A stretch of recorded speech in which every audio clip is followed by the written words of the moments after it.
Imagine uma cidade impenetrável, uma fortaleza lendária, com muralhas tão altas e espessas que pareciam tocar o céu, zombando de qualquer exército que ousasse se aproximar. Agora, imagine um exército cansado, recém-saído de 40 anos vagando pelo deserto, com uma ordem de batalha que desafiava toda a lógica militar: marchar em silêncio e soprar trombetas. Esta não é uma lenda de fantasia.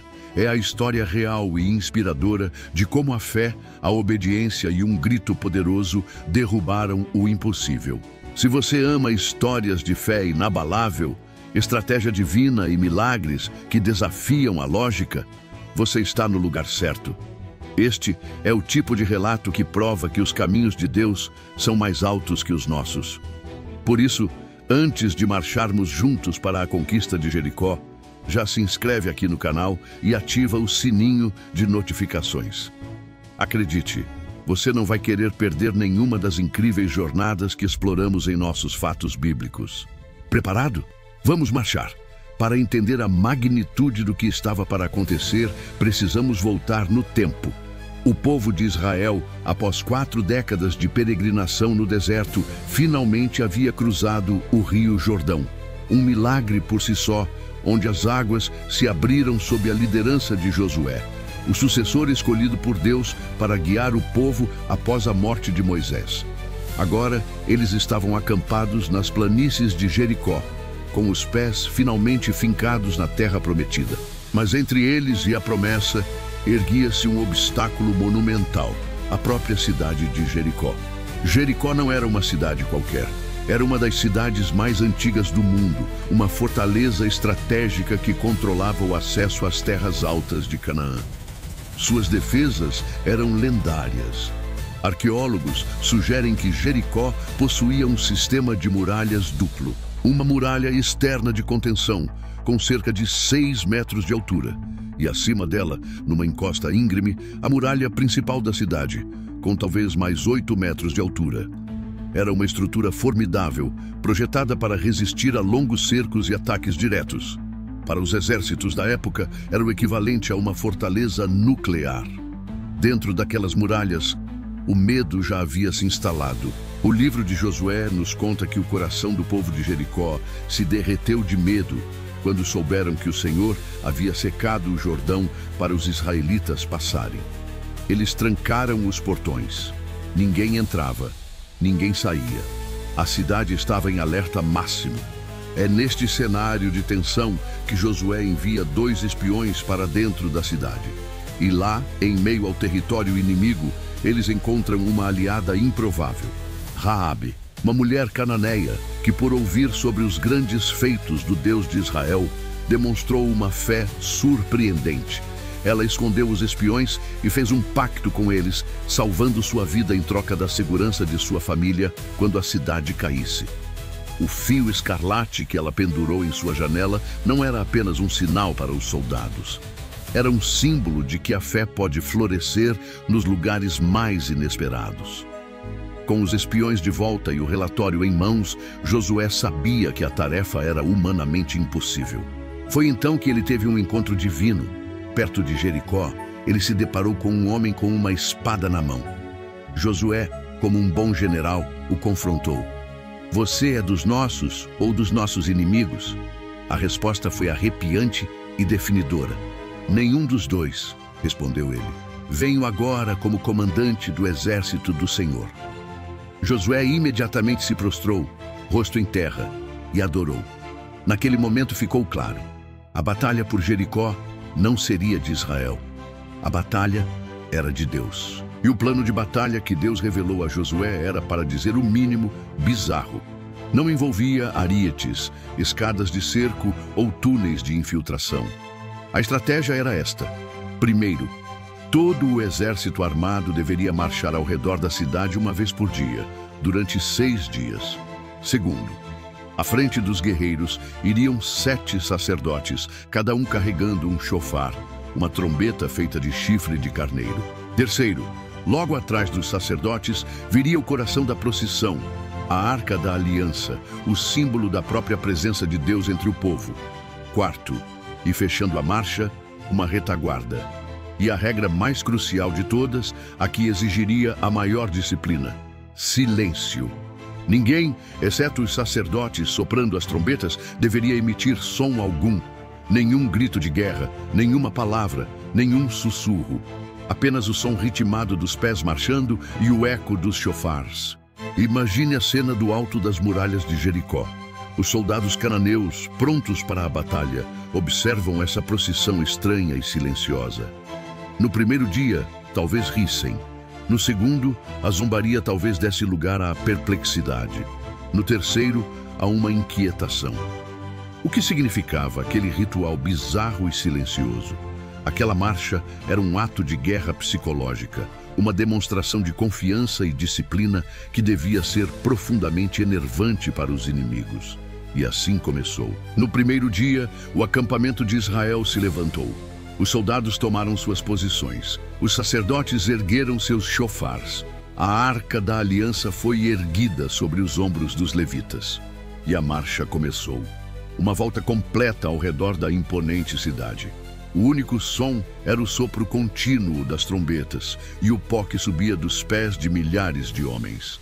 Ao completarem o circuito, eles simplesmente voltaram para o acampamento. O dia terminou. Dia 2. A mesma coisa. Dia 3. A mesma coisa. Dia 4. Dia 5. Dia 6. A obediência exigida era absoluta. Pense na disciplina mental para um exército inteiro marchar em silêncio, resistindo ao impulso de gritar, de responder às provocações que certamente vinham de cima das muralhas. Cada passo silencioso era uma declaração de fé. Cada volta completada era um ato de confiança de que Deus sabia o que estava fazendo, mesmo que eles não entendessem nada. A tensão aumentava a cada dia. Para os israelitas, a expectativa. Para o povo de Jericó, o terror psicológico. Aquele ritual diário, metódico e silencioso era mais assustador do que qualquer grito de guerra. Era a calmaria antes de uma tempestade que eles não conseguiam prever. O 7º dia chegou e tudo mudou. Naquele dia, os israelitas se levantaram de madrugada. A ordem de Josué era diferente. Hoje, eles não marchariam uma vez, mas 7 vezes. A primeira volta.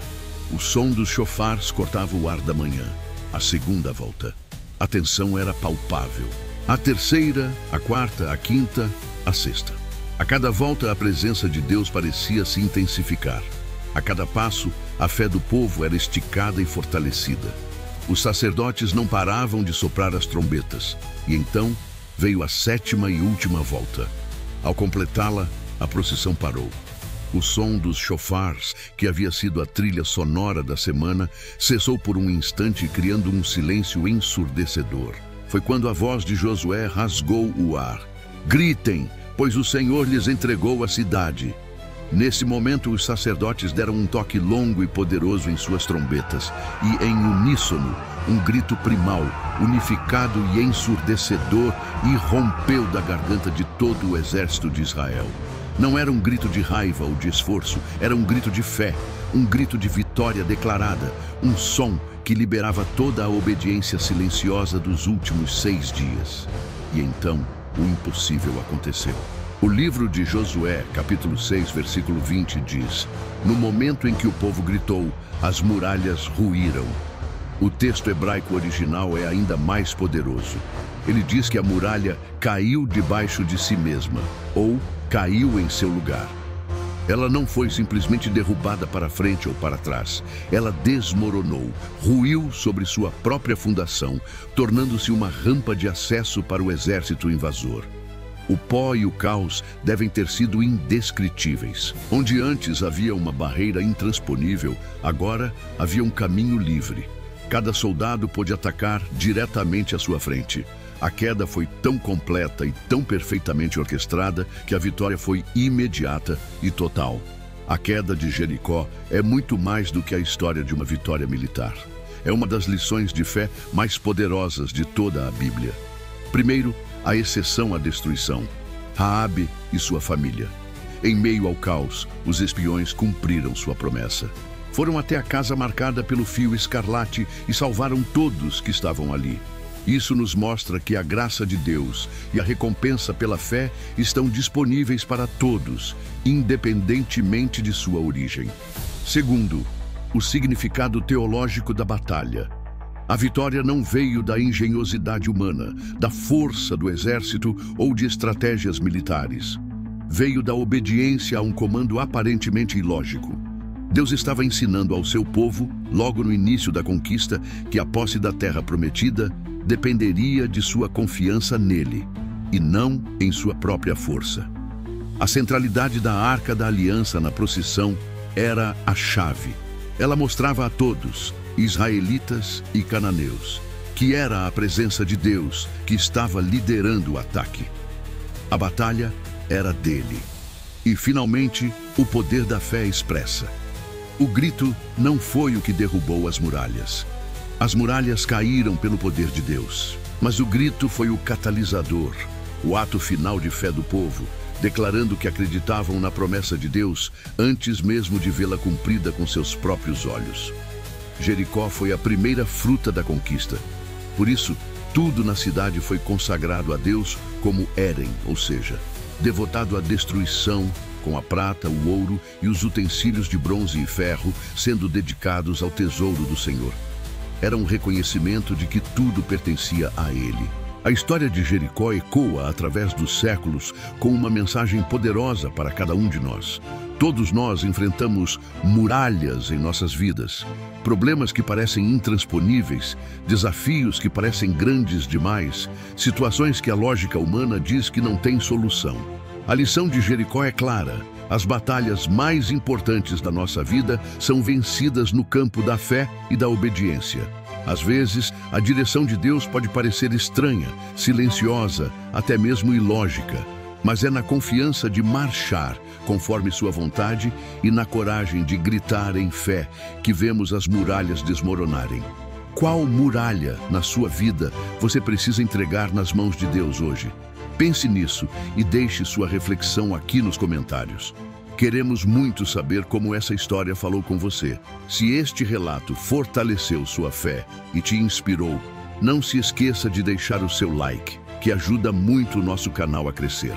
Compartilhe este vídeo com alguém que precisa ouvir que nenhuma muralha é alta demais para o poder de Deus. E claro, se ainda não o fez, inscreva-se para mais fatos bíblicos. Obrigado por marchar conosco hoje. Até a próxima.